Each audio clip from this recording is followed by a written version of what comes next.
নমস্কাৰ।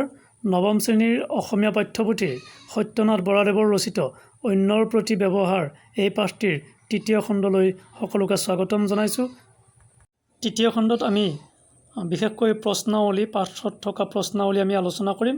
এইখিনিতে আমি কৈছোঁ যে পাঠৰ যিখিনি চুটি প্ৰশ্ন আছে সেইসমূহ আমি আলোচনা নকৰি আমি হাতে লিখা কেইটামান দীঘল প্ৰশ্নৰ উত্তৰ আজি এই ভিডিঅ'ৰ জৰিয়তে আগবঢ়াম। আশা কৰিছোঁ ছাত্ৰ ছাত্ৰীসকলে প্ৰয়োজন বোধে ভিডিঅ' প'জ কৰি নিশ্চয় আমাৰ যিখিনি প্ৰশ্ন উত্তৰ আগবঢ়াম সেইখিনি ভালদৰে চাব আৰু প্ৰশ্ন উত্তৰবোৰ লিখিবৰ কাৰণে যত্ন কৰিব। এতিয়া আমি আহিছোঁ প্ৰথমে 2 নম্বৰ ক এই প্ৰশ্নটোলৈ। প্ৰশ্নটো আছিলে ব্যৱহাৰ প্ৰণালীক সামান্য কথা বুলি কিয় ওলাই কৰিব নোৱাৰি। গতিকে সকলোৱে স্ক্ৰীনত চাই লওক। আমি উত্তৰটো খুব সহজে মনত ৰোৱাকৈ আৰু যিমান দূৰ সম্ভৱ যথাযথভাৱে লিখাৰ চেষ্টা কৰিছোঁ। গতিকে চাই লওক। উত্তৰটো আছে সুখে সন্তোষে কাল নিয়াবৰ কাৰণে যিবিলাক মানুহৰ সৈতে সম্বন্ধ জন্মে বা সমাজ পাতি বাস কৰি থকা মানুহবিলাকৰ কাৰ লগত কেনে ব্যৱহাৰ কৰিব লাগে বা কেনেকৈ চলিব লাগে সেয়া নজনাৰ নিমিত্তে মানুহে জীৱনত নানান উপদ্ৰৱ ভুগিবলৈ পায়। সেয়ে আমাৰ ব্যৱহাৰ সহজ হ'ব লাগে, কিয়নো সহজ ব্যৱহাৰ সহজ চৰিত্ৰৰ গুণ। মানুহ ব্যৱহাৰৰ দুখত আনৰ গৰিহণাৰ পাত্ৰ হয়, সেইদৰে ব্যৱহাৰৰ গুণত সকলোৰে মৰম তথা আদৰো পায়।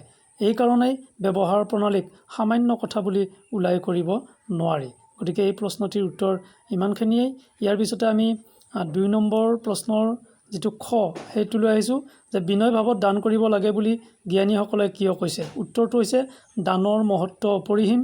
দান কাৰ্যত ত্যাগ জড়িত হৈ আছে আৰু ত্যাগতে ভোগ আৰু আনন্দ। দানৰ জৰিয়তে মানুহে পুণ্য লাভ কৰে, কিন্তু অকুণ্ঠ চিত্তে দান কৰাৰ পৰিৱৰ্তে মনত কপটতা ৰাখে তেন্তে সেই দানৰ মহত্ব নাথাকিব। অবাবত কেতেৰামাত খিংখিঙীয়া স্বভাৱৰ বাবে ভাল মানুহো আনৰ চকুৰ কুটা যেন হৈ পৰে।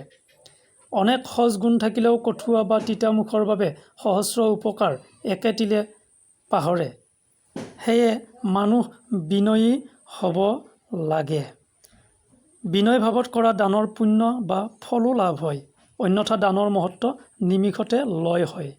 সেয়ে বিনয় ভাৱত দান কৰিব লাগে বুলি জ্ঞানীসকলে কৈছে। গতিকে উত্তৰটি আমাৰ এইখিনিয়ে, ভালদৰে চাই ল'ব। ইয়াৰ পিছতে আমি আগবাঢ়িম 3 নম্বৰ ক তাৎপৰ্য ব্যাখ্যা কৰা নম্ৰতা সহজ ব্যৱহাৰৰ অনুপান। আমি উত্তৰটো আগবঢ়াইছোঁ।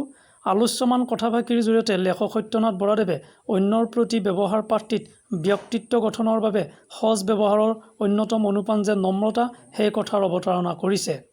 যিদৰে ৰোগ ব্যাধিৰ ক্ষেত্ৰত উচিত অনুপানেৰে ঔষধ খালে বেছি গুণ দিয়ে, সেইদৰে সহজ ব্যৱহাৰত নম্ৰতা মিহলালে তাৰ উপকাৰ বেছি হয়।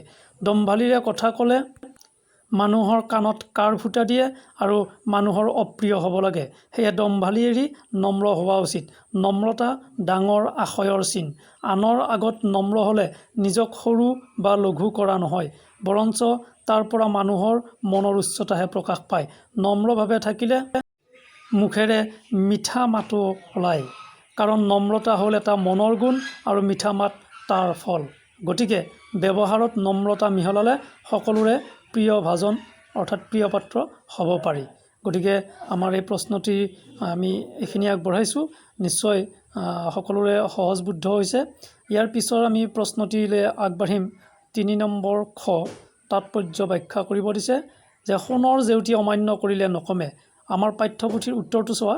আমাৰ পাঠ্যপুথিৰ অন্তৰ্গত সত্যনাথ বৰাদেৱৰ ৰচিত অন্যৰ প্ৰতি ব্যৱহাৰ পাঠটিত আলোচ্যমান কথাফাকিৰ জৰিয়তে মান্যৱন্তজনক কোনোবাই অমান্য কৰিলেই মান্যতা যে নকমে সেয়াই অৱতাৰণা কৰিছে। সংসাৰত মানুহৰ অৱস্থা সদায় একে নাথাকে।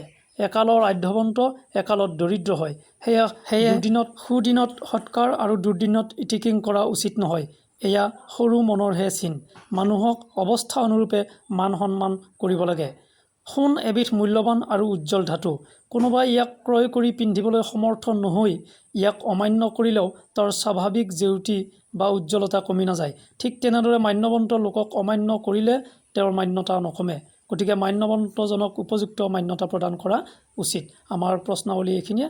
ধন্যবাদ থাকিল সকলোলৈ।